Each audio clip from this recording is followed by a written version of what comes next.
今日ですね、アドベント2週目になります。So today is the second week of Advent. はい、もうすでにね、ろうそくもそこ2つついてます。だからね、2週目、ろうそく2つついてるんですけども、モーゼの人生を比較しながら、キリストの誕生と比較しながらやっています。And so with it being Advent, that's why we have the two candles, second week, second candle lit. And we're going through the series on Moses to talk about Advent. はい、モーゼの出エジプト記全部はやりません。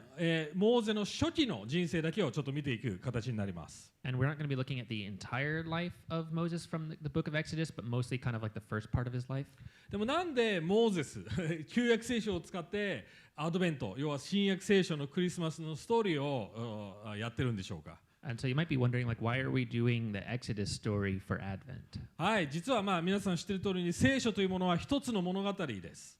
And so I think one of the reasons is that you guys kind of probably already know is that the Bible is one overarching complete story. はい、旧約聖書で起こっていること必ずイエス・キリストを指しています。And just whatever part of the Bible it is, there's eventually one point where it's always pointing to Jesus. はい、そして皆さんね、よく新約聖書さえあればいいってよく考える人が結構クリスチャンでも多いと思います。And I think actually there are a lot of Christians who think like, oh, I think just the New Testament is sufficient.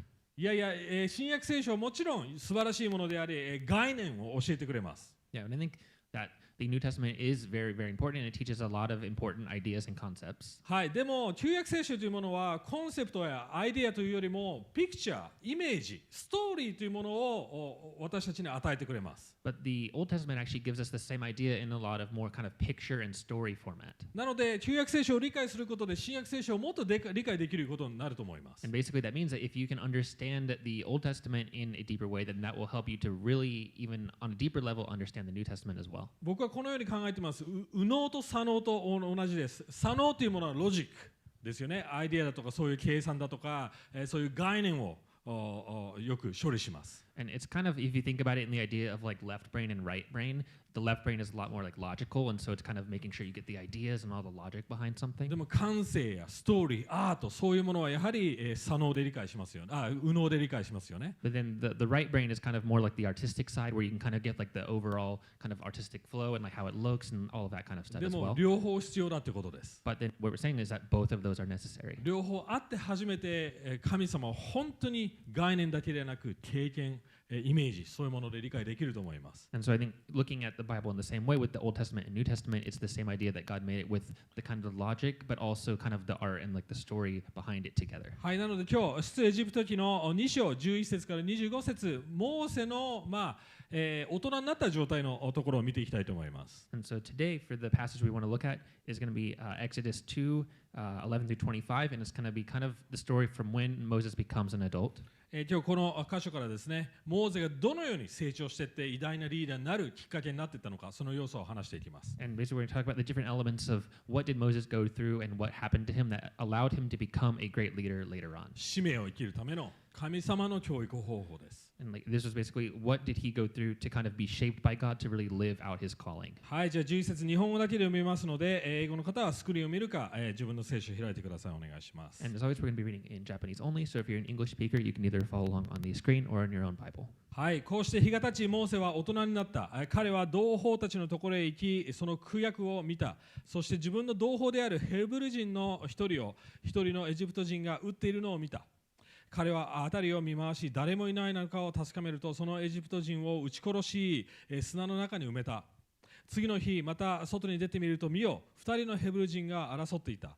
モーセは悪い方にどうして自分の仲間を撃つのかと言った。彼は言った。誰がお前を指導者や裁き人として私たちの上に任命したのか。お前はあのエジプト人を殺したように私をも殺そうというのか。そこでモーセは恐れてきっとあのことが知られたのだと思った。ファラオはこのことを聞いてモーセを殺そうと探したが、しかしモーセはファラオの元から逃れミディアンの地につき井戸の傍らに座った。さてミディアンの妻子に7人の娘がいた。彼女たちは父の羊の群れに水を飲ませてきて水を汲み水舟に満たしていた。その時羊飼いたちが来て彼女たちを追い払った。するとモーセは立ち上がって娘たちを助けてやり、羊の群れに水を飲ませた。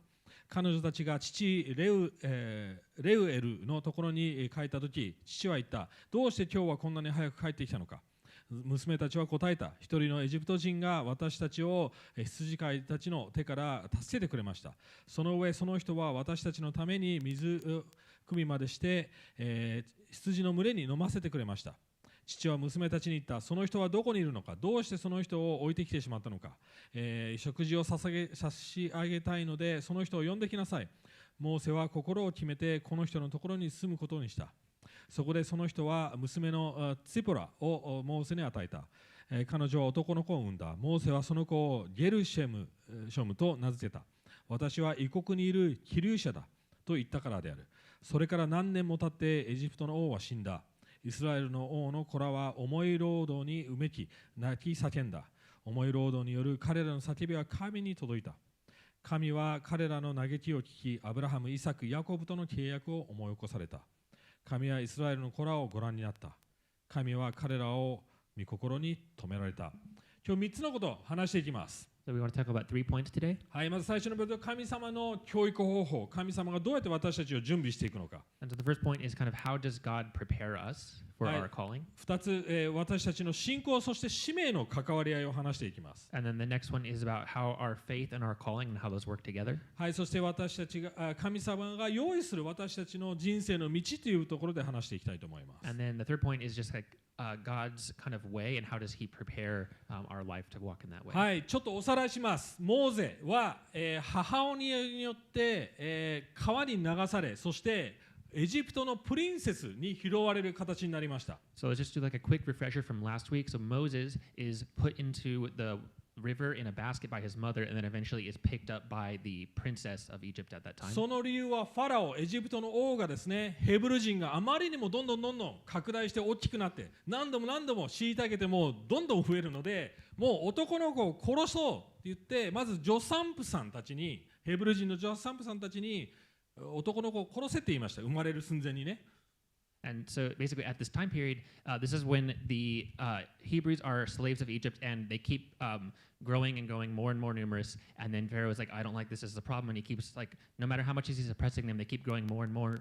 So he decides to, okay, let's kill all of the baby boys. So he tells all of the midwives, hey, you need to go kill all of the baby boys right when they're born. でもそのヘブル人の助産婦さんたちはですね、その命令に従わずに王様にこのような言い訳をします。エジプト人の女性は、ね、とヘブル人の女性ちょっと違うんです。ヘブル人の女性は強い女たちなのでそこに行ったらもうすでに出産してるんですってそういう言い訳をするんですね。And it's really interesting because the midwives, they actually decide to not obey Pharaoh, and they have like a really interesting reason where they just say like, oh well, the Hebrew women are actually they're stronger, they're more genki than the Egyptian women, and by the time we get there to help them, all the kids are already born, and like we can't do anything about it. まあそこでモーセのお母さんもモーセをね可愛いと思いながら隠しておいてですね、すごく知恵を持って川に流します。しかもそのあるランチ時ですよ。多分プリンセスが川で水浴びをしてるって分かりながら、またモーゼのお姉ちゃんに、ね、それをフォローさせながら、そういうシナリオになるようにある意味意図的にリスクを冒しながらやったと思います。And we think that also that Moses' mother was also very clever and took a risk and thought of things like very calculatingly and thought of things at the right time, where she put Moses in this special basket that was like near the palace, and it was like at the right time where she knew that the princess would be bathing, and then she's like, okay, I'm also going to send my daughter and his older sister to like look after him, and so she's very kind of clever in the way that she did all of this. プリンセスがね、本当に彼女の憐れみを持って、ああ可愛い、でもこれヘブル人の子だよねって言ってる時にお姉ちゃんがやってきて、あ、乳母を紹介しましょうか。めちゃくちゃそんなタイミングでなるわけないじゃんっていうぐらいね計画してますよね。Yeah, and so it's very interesting, like the timing of it all, where the Egyptian princess then sees this baby and she's like, oh, it's so cute, but it's like a Hebrew baby. Like, oh, what do I do? And then just so coincidentally, right at that time, then Moses' older sister comes and is like, oh, shall I introduce you to like a nursing mother? Like, はい。この当時のちょっと文化で一つ強調したいことがあります。その当時の文化は子供の扱い、特にリーダーたち、子供の扱いがすごく残虐でした。And so another thing that we want to point out is that especially like at that time period, kind of the treatment of children, especially by like leaders, was like very, very cruel. こんな風にすぐ子供はあまり価値がないもの、すぐ殺してもいい存在だっていう風に取り扱われてたんですね。実はこの状態はローマ帝国がクリスチャンになるまでそのような考えがずっとあったんです。And so children they weren't treated with very much value, and it was basically to the point where, like, if they were killed, it didn't really mean anything, and so they were treated in this way, basically up until the point where the Roman Empire became Christian. Like that's how children were treated. それが背景です。ちょっとそれを覚えておいてくだ And さ so い。 kind of that's like the background we're dealing with here. そのような中で皆さんここにテンションが見えると思います。国が言ってること、政府が言ってることにもちろん従わなくちゃいけない。でも神様の御心、神様の価値観に沿わない形。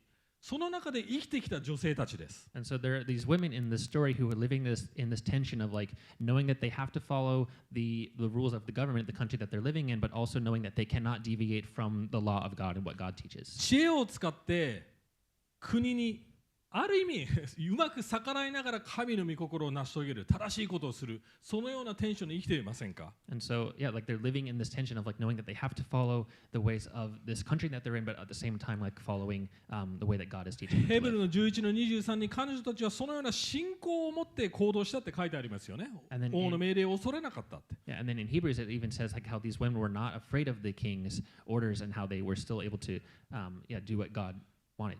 まず最初のチャレンジ、最初の私たちの使命に関わる一つの要素は、私たちもそのような状況に侵されているっていうことです。 And so for us, like to kind of understand the calling that we have on us today, it's kind of part of that is understanding that we have this similar tension that we are living in. 私たちもクリスチャンとして異国に住んでます。この国、この場所は本当の家ではないです。本当の家は天国だからですよね。You know, so for all of us who are Christians, we just as Christians living anywhere, we are like sojourners in a foreign land, and this is not our true home. ね、モーゼが言ったように自分のこと言ってるように、私たちは寄留者です。寄留者。And so that's why it says like when he named his firstborn son, he said like, "Oh, for I was a sojourner."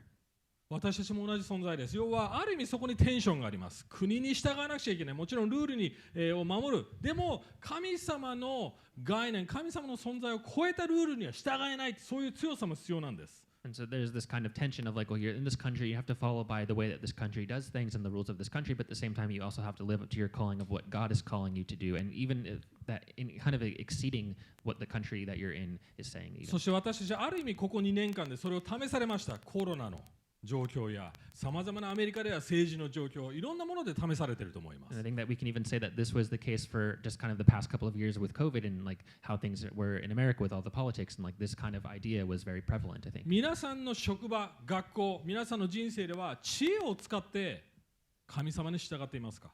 And so like in the same way at your work or at your school, in the same way that in this tension, are you kind of living wisely in this kind of tension? 実はこの2つの世界、世の中、そして私たちの本当のアイデンティティ、国、この2つにおいて神様は私たちをトレーニングします。And it's actually in this tension, in these two different types of worlds, like this, the way of the world and also God of God's kingdom, that God uses both of these to help us grow and to train us. モーゼは2つのアイデンティティを持って育っていきました。And so for Moses, he had these two identities that he grew up with. 一つはもちろんヘブル人としての息子、子ですよね。And so the first one is just being a Hebrew child. そしてもう一つはエジプト人、要はエジプトの王子として教育を受け育っていきました。And then he also grew up kind of getting the special education as the prince of Egypt. そしてモーゼの母親がウバだったので、父の御子ですね。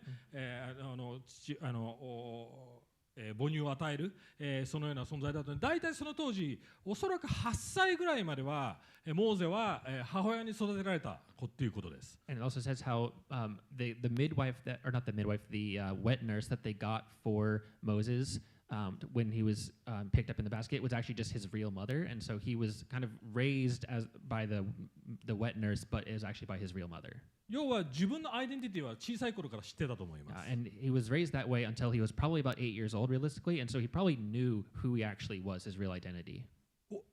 モーゼはヘブル人のある意味プリンス、そしてエジプトのプリンスでした。And so in one sense he was like the Hebrew prince and the Egyptian prince at the で same も time. 面白いことにモーゼがエジプトの教育、歴史、文学、そういうものを学んでなければ偉大なリーダーにはなれなかったと思います。And another interesting thing is that if he didn't have the chance to learn kind of all of the important literature and history and important education from the Egyptians, he probably wouldn't have been able to become like such a great leader that he モー became. ゼはその当時が誰もヘブル人が受けられないような教育を受けることができた特権があったんです。Like he had this kind of special privilege where he was able to get all of this special education and training that a regular like Hebrew wouldn't be able to get. おそらくそれらの文学やそういうもの、ね、歴史というものはヨセフが大統領として統治してた時にもしかしたら準備されてた可能性は高いです。And it's also pretty likely that probably Joseph, like hundreds of years earlier, was the one who set up all of this kind of educational systems, like all this literature and history and all of that. 要は神様はいろんな形でもう何百年も用意してるわけですよね、この状況を。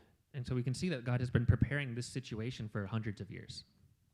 ここで私たちが学べることは、皆さんは何をこの世の中からスキル的にですよ、スキル的に学んでいますか？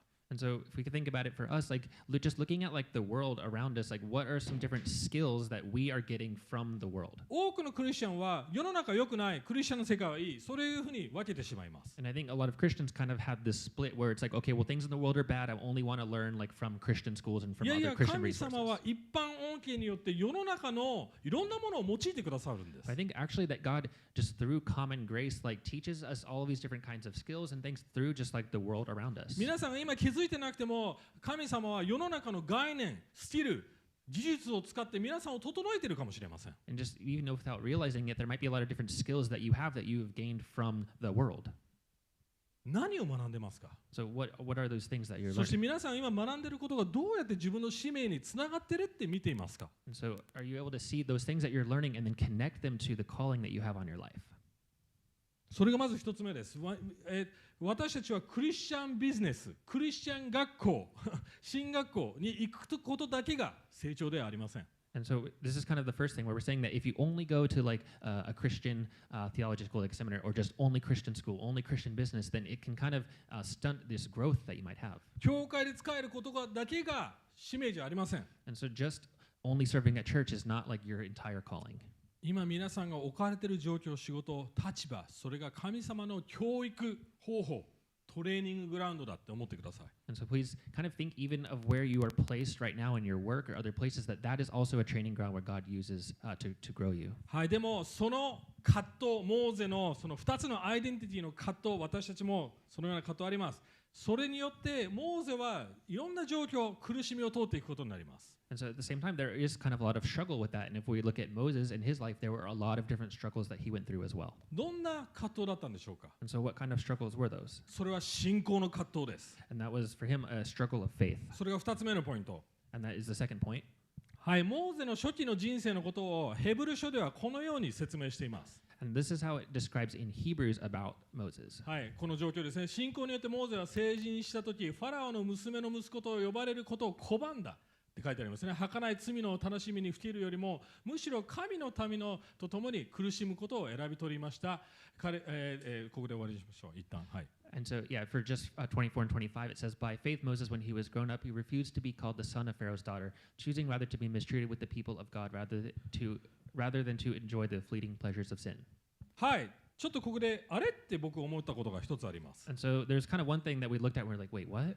今日読んだ2章を見てみると、モーゼはなんか、あれやばい、人殺しちゃった、殺されるって逃げてった、要はチョイスがなくて逃げてったような感じですよね。 And so, if we go back to Exodus chapter 2, we looked at the part where he like killed somebody and then he had to run away from that. チョイスがなかった。 And then it looked like he didn't have a choice, like he had to run で away. もここではなんかあたかも選択があったかのように言ってませんか？ But then when it's writing it here, it kind of looks like, oh, he had a choice and he could have chosen what to do or not after 自 that. ら拒んだって。 And it says like he kind of like he just like refused by himself, like he just chose to refuse. 意図的にヘブル人としてのアイデンティティを選んだってニュアンスで It's すよ kind ね of。like he intentionally chose to take on that like Hebrew identity and to make that more important. どういう解釈の違いがあるんでしょうか？ And so what's kind of like the interpretation or like what's going on with the difference in that モー that ゼ we're seeing? がもちろん殺したのは彼の罪です。もしかしたら感情をコントロールできなかったかもしれません。わかります？世の中にエジプトの世界、要はエジプトの社会や基準に流されて、要はある意味感情面、精神面でそういう世の中に流されて生きてたかもしれません。And so, we obviously, you say that he killed somebody, and then we can also say like he kind of was maybe living in this Egyptian society where he just wasn't able to really control anything, and he was kind of, your desires and all these things, and he was ending up having to kind of act out of anger to kill this person. アンガーマネジメントができていなかった。He probably wasn't able to control his anger. で、このような状況に起こったとき、実はその当時の社会文化では、特にリーダーたち、権力者たちは全然なんていうんですかね、当たり前のことだったんです。自分の部下を例えば殺してしまう。切りない人を殺してしまう。それは当たり前の出来事だったんです、その当時は。Yeah, but especially in this time period, kind of like, similar with the thing with the children, it's especially for people who were in power to kind of just like, oh, I accidentally killed one of my subordinates. Like, oh, well, it wasn't like, it was basically like kind of okay for that to happen in that time period. 例えばね、ある軍隊でね、オフィサーがなんつったらいいんですかね、将校が、意図的に部下を殺してしまったとしましょう。怒ってね、このような同じような状況で。So say there's like, for example, like a really high-ranking officer in the military, and he like intentionally kills like one of the lower-ranking like subordinate guys. その将校はジェネラル。ね、ジェネラルって日本語で言葉が出てこない。将軍のところに行って、ね、将軍ごめんなさい、ちょっと事故で殺しちゃいましたって言ったとしましょう。And then, this guy, he goes up to an even higher ranking officer, the general, and he's like, hey, like, I'm sorry, I killed one of these guys down here. Accidentally. And he says accidentally. そしたらね、将軍は多分こう言うんですね。大丈夫。次気をつけろよ。そんな程度で終わっちゃうんです。And probably the way the general would react is like, okay, like, it's fine. Just like, don't do it again. Like, just be careful. Like, that's basically the idea. そういう時代でした。This is kind of what the time period is like. もちろんひどい状況です。And of course, like, this is obviously really bad. ある意味モーゼはそれをできました。戻ってって言い訳すればよかったんです。And so, like, given where Moses was and the position that he was in, he probably could have done this same thing. でもなぜかモーゼはエジプトを離れることを決めたんです。But then, for some reason, then he decided, no, I'm going to leave Egypt. その瞬間モーゼにはある意味選択があったということです。So we can say that in this time, like we think that he actually had a choice. 言い訳をしてエジプトに戻ることをするなら、おそらく彼は世の中の価値観、その社会の価値観に流され、そしてもしかしたらヘブル人の自分の同胞たちの信頼も失ってたかもしれません。And so, with this choice that he could have chosen to kind of go back and just get this permission and then just kind of go along with the Egyptian way and all this, and that would be kind of akin to choosing to go along with the ways of the world, and then he probably would have lost all confidence from his like Hebrew companions and stuff if he did that. 要はそこで彼がエジプトの価値観に流されない、命を狙われることになっても逃げるってことを決断しなければ、もしかしたら彼は救い主、救世主にはなれなかったかもしれません。偉大なリーダーになれなかったかもしれません。And so if Moses didn't eventually make this choice to not get swept away by kind of just the Egyptian way of thinking and all these different things and wanting to keep that identity, if he didn't make this choice to intentionally run away, and even though he'd be hated for doing that, he probably wouldn't have been able to come back and become the savior of Egypt or of the Israelites. めちゃくちゃタフな決断です。So it was a very tough decision. 結果モーゼすべて失いました。And as a result, when he makes that decision, he loses everything. そうですよね。教育、家族、富、財産、全部失いました。アイデンティティすらもある意味失いました。Even to the extent of losing that Egyptian identity, he loses that. He loses all of his education, all of his wealth, all of his family around him. 皆さんはそういう状況ありませんでしたか？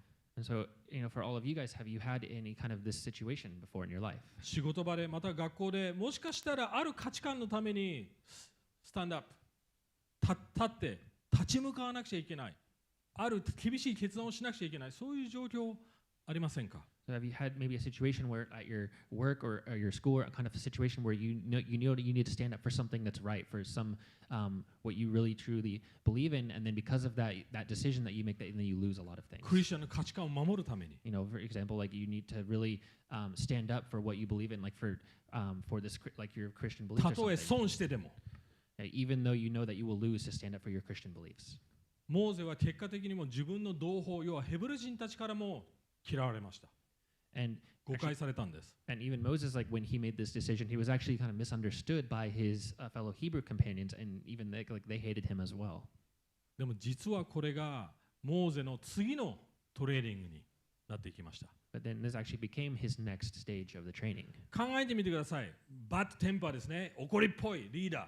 このままモーゼがリーダーになっていったらどうだったと思います？ So like think of Moses like without this whole thing happening, he's this guy who has a pretty bad temper, and if he was just like from there just immediately become a leader, like what's going to happen in that 民 case? 数記ではこう書いてあります。モーゼはその時代の一番ハンブル、一番謙遜的な人だったって書いてあります。そうなれなかったと思います。 And so in Numbers, it actually says that Moses was very meek, like one of the most meek people in all of the people of Israel. And I think that if this situation didn't happen, he probably wouldn't have become that meek person. モーゼはこの後、面白いです。このモーゼの人生、エジプトでの人生40年間、ミディアンの人生40年間、そしてアラノでの人生40年間、40年、40年、40年でそういうふうに分けられているんです。And it's also really interesting if you look at Moses' life, it's kind of split up into 3 different 40-year segments, where first he's in Egypt for 40 years, and then he's in Midian for 40 years, and then he's in the wilderness for 40 years after that.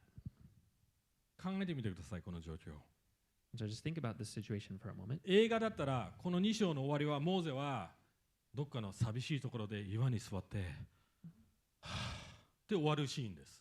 And so this kind of the point that we're at right now is like kind of like the depressing kind of ending of Act 2, where Moses is just kind of sitting there in darkness, and he's just like, like what have I done? And it just kind of な goes ん to であの black. 時逃げる決断をしたんだろうかって思 He's って just るかもしれません。 He might be thinking, well, why did I decide to run away? なんであの時世の中の方を選んでなかったのか。 Why didn't I just choose to go back to Egypt and like go with the way of the そう world? すればお金持ちになれたのに。 Like I could have, kept all my wealth. I could have become even more rich. そうすれば結婚できたのに。 I could have gotten married to somebody. なんでこんな決断したの？ Why did I choose this? そういう状況に私たちも陥る時はあると思います。 And I think that these kinds of things happen to us, and they can be used in our で lives も as well. 私たちは知っています。そのストーリーがそこで終わらないことを知っています。 But we also know that this is not where the story ends. このモーゼのこの羊飼いとしての40年間、彼の品性のトレーニングでした。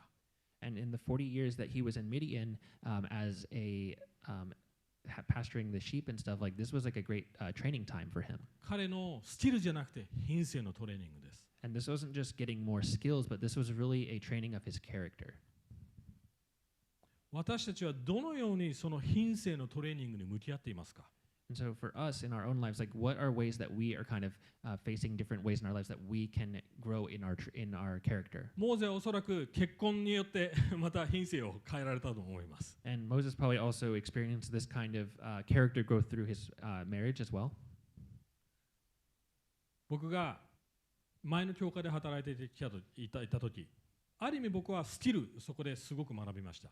And for Pastor Yuta at his previous church, there were a lot of different, just skills that he was able to pick up and learn there. 僕はいろんなリーダーシップを取り、いろんなことをしてきました。 And there were a lot of different leadership opportunities and a lot of different places where he could serve. でもそこをある意味追い出された時、正直モーゼのような感覚を覚えました。 But then in the time when he was kind of driven out of the church when a lot of different things happened, it kind of made him feel like very similar to how Moses was. なんでこんなことが起こるんだろうって。 Like why did this end up happening? なんであそこで間違ってるって思っていても、あの牧師にイエスって従わなかったんだろう。たまに後悔します。 Like why couldn't I just follow what that pastor told me to do and just say yes to him no matter what? And sometimes I kind of feel like a regret towards that. ある意味正しい決断をしたことによってもっと苦しむ形になりました。 But sometimes when you make that correct decision, that right decision, then that actually can make you suffer even more. でもそこで神様がそのように動いて、もし僕がそこでそのような決断をしていなかったら、この教会が建てられなかったと思います。 Yeah, but it's through those kinds of things that God can actually work more. And in this example of Pastor Yuta, if he didn't make that decision, then this church would not be here today. 何を私たちはこのモーゼのストーリーから学ぶべきなんでしょうか？ And so, like, what is the same thing that we can kind of learn from the story of Moses? 神様は皆さんに品性を高めるシーズンを必ず与えるってことまず一つ目。And so I think the first one is that God will definitely give all of us this kind of season in our lives that is particularly focused on changing our character. それは拒絶されること、失うこと、そして挫折すること入っています。And so, being rejected, kind of having a lot of different setbacks, a lot of just really difficult, despairing times, like that's all part of that. 負けることもそうです。Losing, that's all part of it. そしてその品性のトレーニングは長いです。And the second thing we can say is that this kind of character training is very long. 自分の罪、過ちに向き合わなくちゃいけないです。And so it's a time where you have to really focus on your own sin and your own mistakes. その品性のトレーニングは世の中のアイデンティティを選ぶことではできません。And this is not something that you can do by choosing to follow the way of the world. モーゼの母やイスラエルの女性たち、ヘブル人の助産婦さんたちもそうですよね。そういうプレッシャーの中で正しい決断をしてきたわけです。And it's the same thing with all of the different women in Moses' life who helped him when he was a baby. They all were kind of under this pressure from society, and they were still able to choose the right thing. 要は世の中で苦しみながらこの時代にまたこの教会かもしれません。人間関係によって苦しみながら自分の本当に変わらなくちゃいけないところが浮き彫りにされるんです。And so this is the same thing that could be in all of our own lives when you're at church here or with just other relationships in your life. This is where this time period where you can really be shown that you have to face your own kind of struggles and sin. その神様の教育方法、皆さんしっかり向き合っていますか？ And so this is kind of the way that God really grows us. And so for all of us, are we really facing this? Are we really accepting this way that God grows us? エジプトから離れ40年のそのっていう期間の中で成長していますか？ And so kind of in the proverbial, like in your life, being kind of driven away from Egypt when you're in this kind of like, I feel like, why did I do that? In that like season, are you able to really grow and kind of face what God might be teaching you in that time? モーゼは神様に出会います。 And so, later on in this time period, as we know, like God then later Moses later meets God. 本当の使命がスタートしていきます。 And that's where his true calling from God actually starts. でもその期間80年です。 And that time period is actually 80 years long. まだ皆さん80歳になってません。I think, this happens when he's 80 years old. I don't think anyone is 80 here, maybe. ある意味、まだそのトレーニングの中です。 And so, in a sense, we could say like we're all still training for what that is in our own lives. それとも皆さんはもう世の中に流されていますでしょうか？ And so, at the same time, like thinking about like, are we kind of being swayed around by the world right now? もうめんどくさい、こんな決断、正しい決断したくない、そう言いながらもう決断も何もせずにだらだらクリスチャンの人生を送っていますでしょうか？ Or are you maybe kind of living this life of like you know that you have this important decision and this thing that you need to really have this conviction about? You're just like, but it's kind of difficult. I don't want to deal with it. And I'm just going to kind of keep going on, just not really thinking about it. 問題があるたびに逃げてませんか？ If there's like some problem that happens in your life, are you just running away from it? 人間関係が崩れるたびにもう対処したくないと思ってませんか？ If your relationships are falling apart, or you're just like, I don't want to deal with it. 教会が難しい状況になった時にもう次の教会行こうって言ってませんか？ If church starts to become a little difficult, or you're just like, okay, fine, I'll just look for a different church then.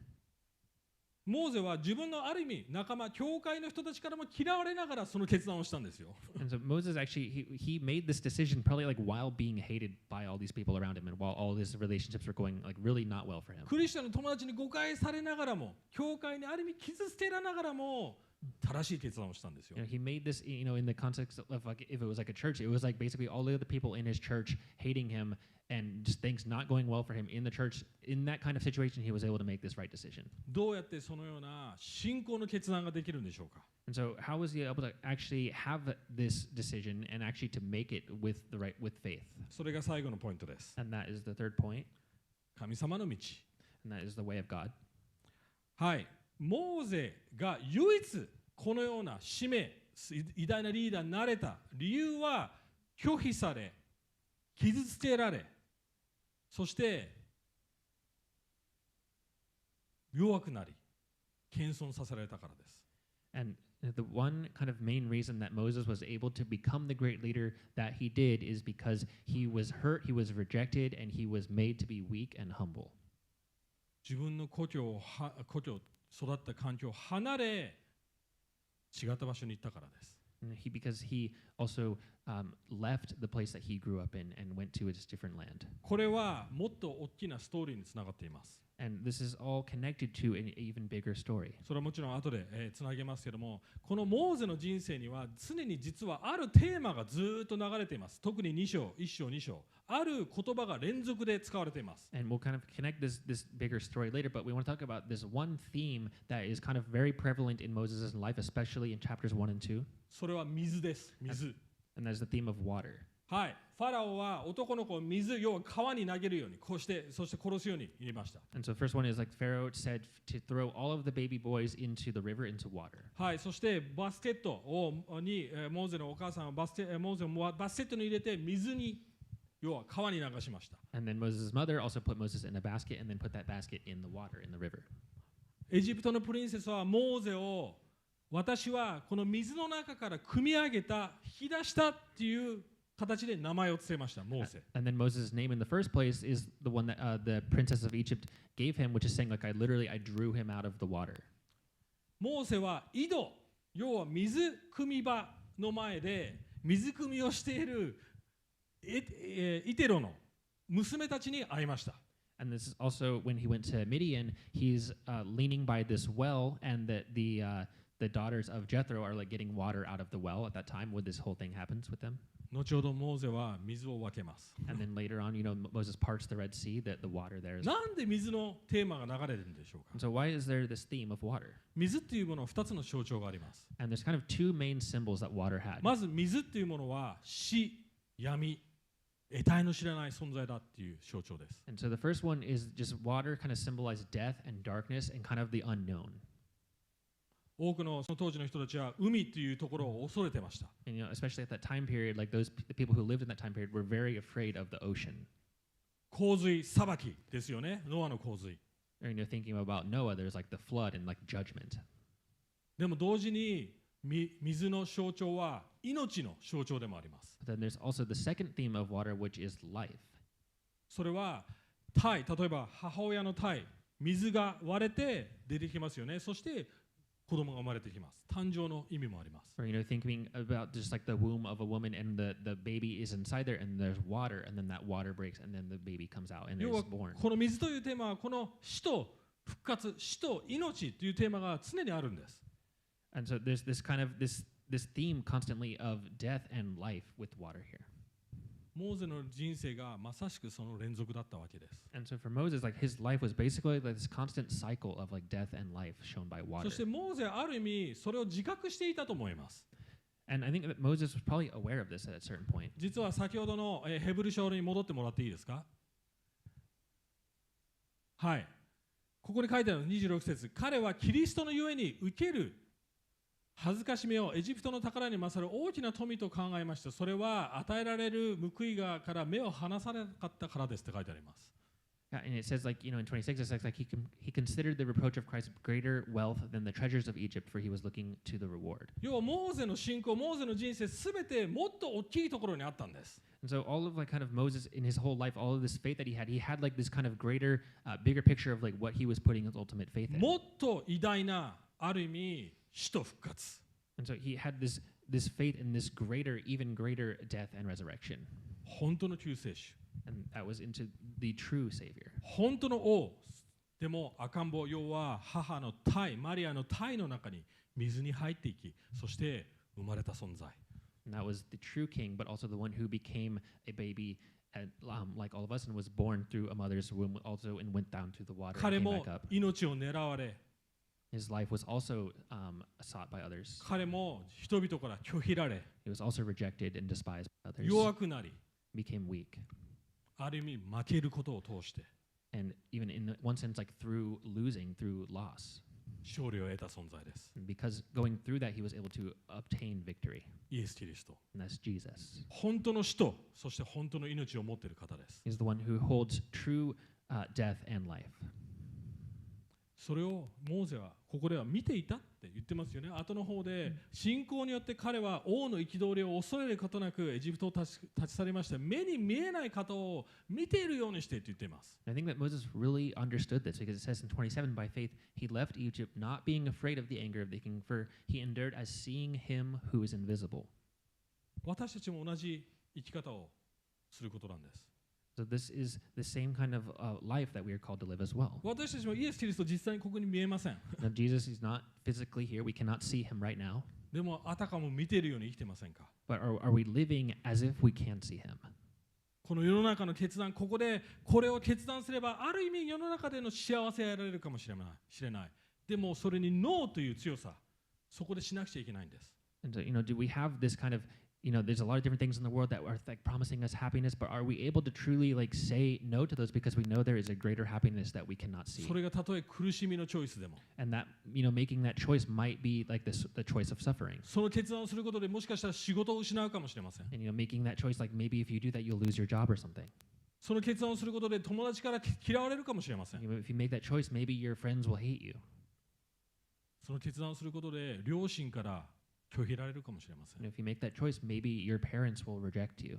正しい決断をすることで、もしかしたら教会の人たちから嫌われる状況もあるかもしれません。Even just making that kind of choice, like maybe the other like church members around you will not like you anymore or something. 僕のように追い出されることもあるかもしれません。Or maybe you'll kind of get driven out from the church like Pastor Yuta was in his story. でも、イエス・キリストこそが必ず救いがある。必ず状況が変わる。その証拠そのものです。But Jesus is the proof that this, in this kind of choices and these kind of decisions, that there will be ultimate salvation from him. 考えてみてください。もしモーゼがその決断をしなかったら、エジプトの人たちが救われてなかったかもしれません。